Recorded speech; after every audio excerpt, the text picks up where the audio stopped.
Namaskar viewers and welcome to episode 9 of season 4. Today we have an audience with us who will be joining us in conversation with Guruji. So here is the first question.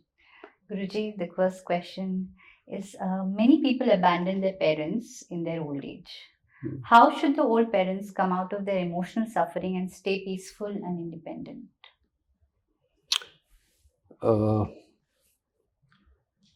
Yeah, I know. It's unfortunate, but some parents are abandoned by their children in their old age. You can say sometimes it is karmic. They have to suffer that kind of loneliness or disregard from their children. It could be because of the way they have treated their children when they were young in age. So it could be a result of that. And at times it is just plain the children giving up on their responsibility, because all said and done in our social sphere and in our societies,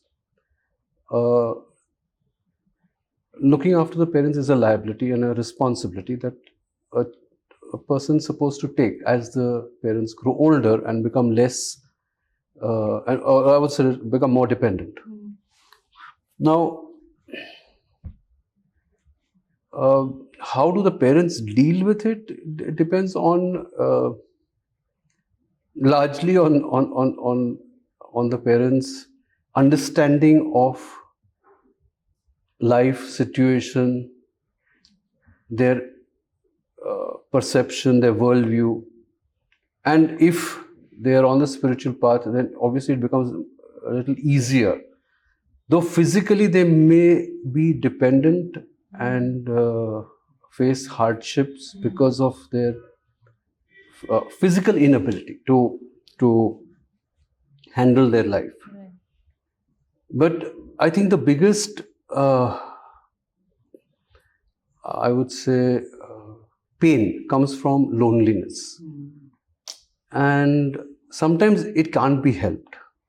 Sometimes circumstances just force you to be alone.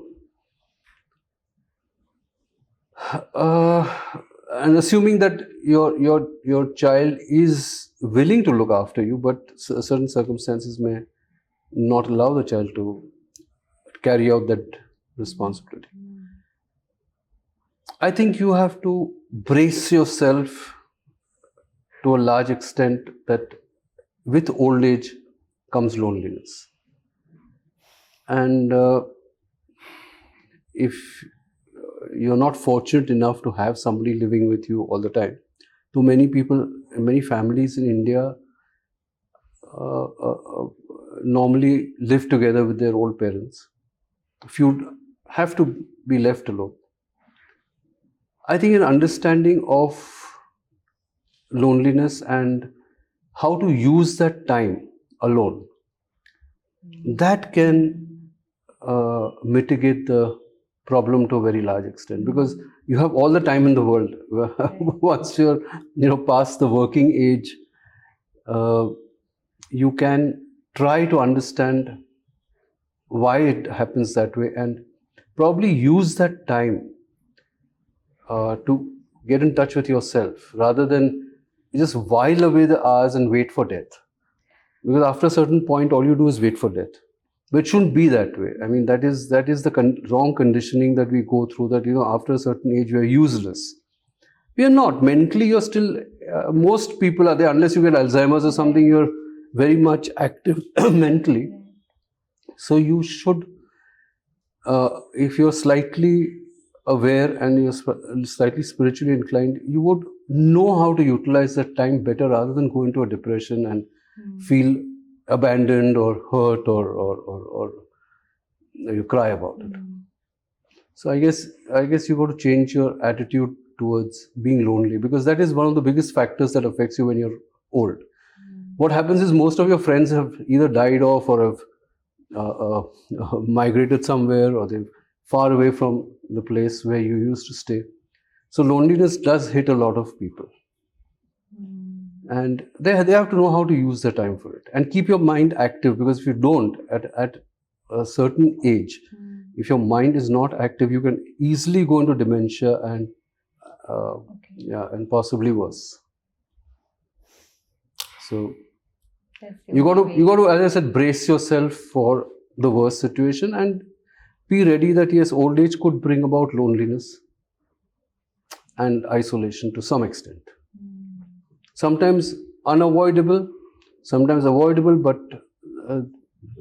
certain children abdicate that duty towards the parents.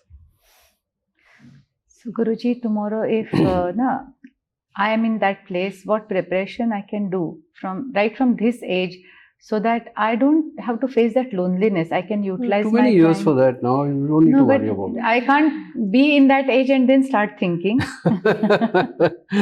No, I think anyone who does significant spiritual sadhana should not fall into this kind of a rut, and would in fact welcome a stage where you have the time to or have the time to pursue your goals. And age is not really a factor. You can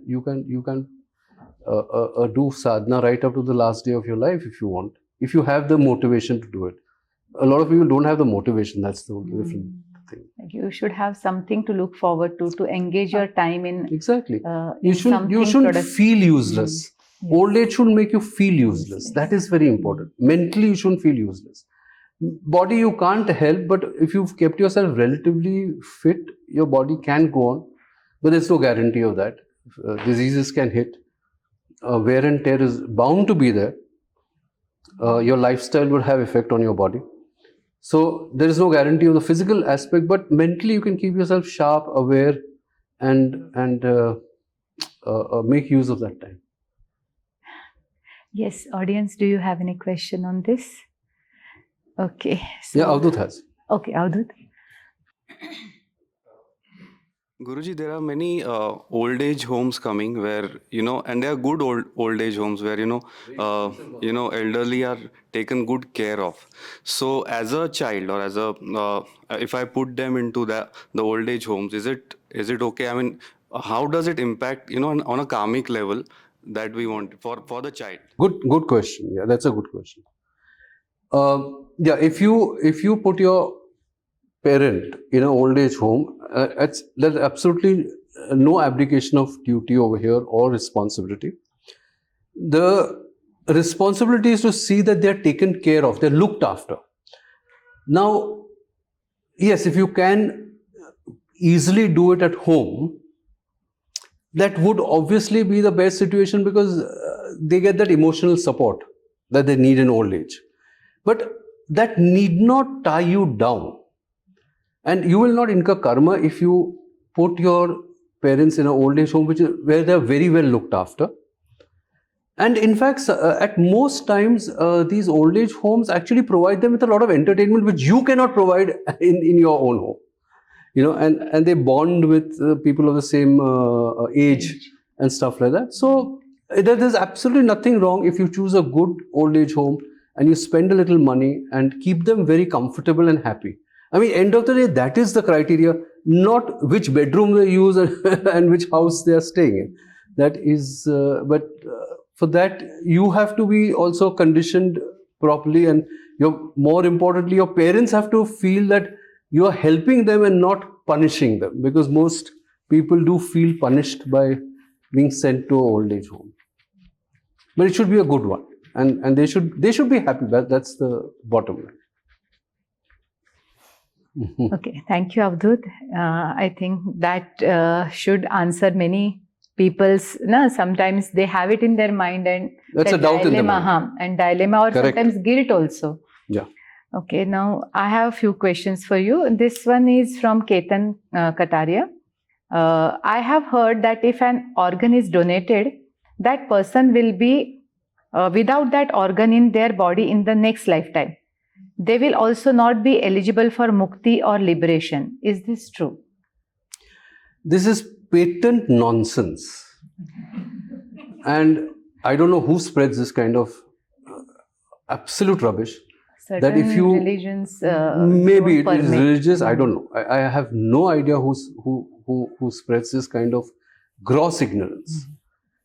Organ donation is a very noble thing to do, and you earn lots of karmic brownie points in that, because you are giving somebody life, you're giving somebody an extension to their happiness, Or ease from suffering. or ease from suffering. Correct. So organ donation is a very noble thing to do, and yes, it's you build up a lot of positive karma in that. This perception that if you donate that organ in the next life you won't get that organ makes completely no sense at all, because it has no connection. This body of 5 elements is anyway going to go into the mud. It's going to become 5 elements again.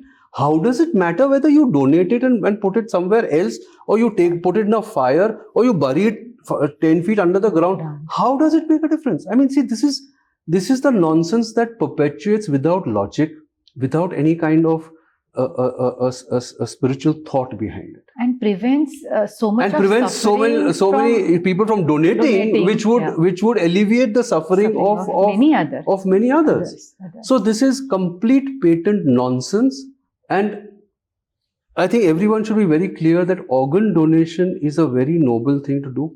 In fact, Babaji has specifically told me that encourage organ donation, particularly eyes and stuff like that, where people can see again. So I think this misconception should be removed, and everyone who has healthy organs to donate at some point should think of doing it at the end of their lives, because they are not going to use it. I mean, it's not that okay, you remove one kidney and you're living on one kidney. It's not like that. I mean, you donate your organs when you're after your death. So how does it matter where it goes then? It's 5 elements. True. So now this is really assuring, Guruji, and I think Absolutely. most will be encouraged to go I hope for so.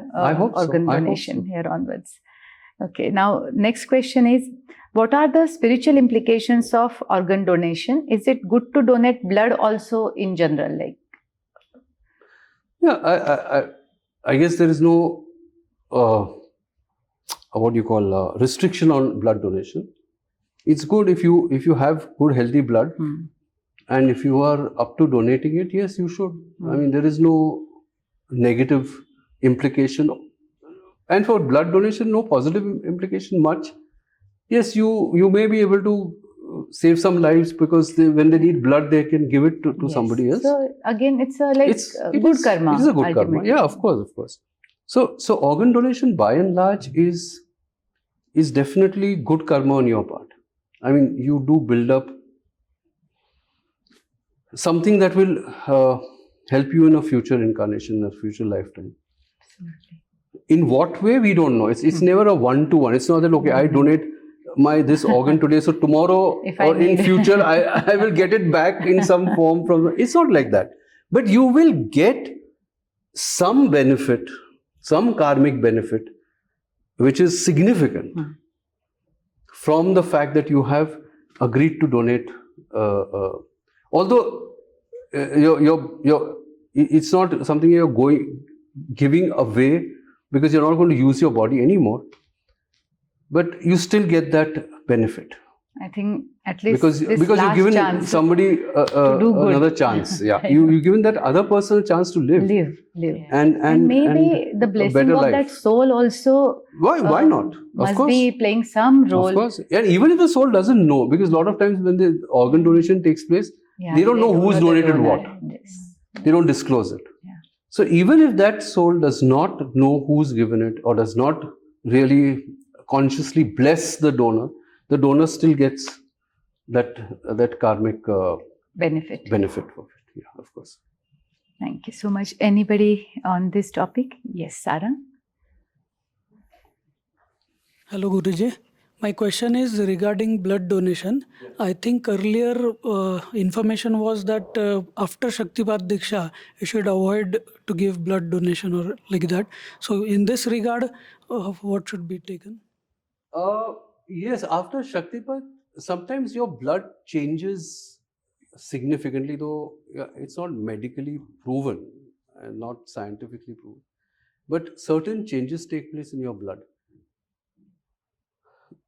You can still donate it. It's not a blanket ban that after taking Shaktipat you cannot ever donate blood, but you have to uh, be a little cautious about it. Let's put it that way, because certain changes do take place in your biology after Shaktipat. So you can try once. If it's fine, and if you feel okay about it, then you can go ahead and do it. It's not a problem. There's no blanket ban on it. I think you said in case of emergency, I was definitely, going but to ask that. Yes. you are like regular donors, like they donate you can, you every can, few you can, months. you can. Two parts. One is like in emergency, our relative or family Oh, sure, you member. can. Yes. Of Then course. we should. I understood that. Of course. And the second part, you said try it. So our health checking whether it works or not. Yeah, And on our health you or see, the other person. no, on your health also. Okay. You see if that blood donation is causing you any problem or inconvenience or anything, then don't do it. Otherwise, there's no problem. You can go ahead and do it. As I said, it's no compulsory ban. Okay. Anyone else? Okay. Then here we end today's episode. See you again in next episode. Thank you so much for watching MANOVAAC.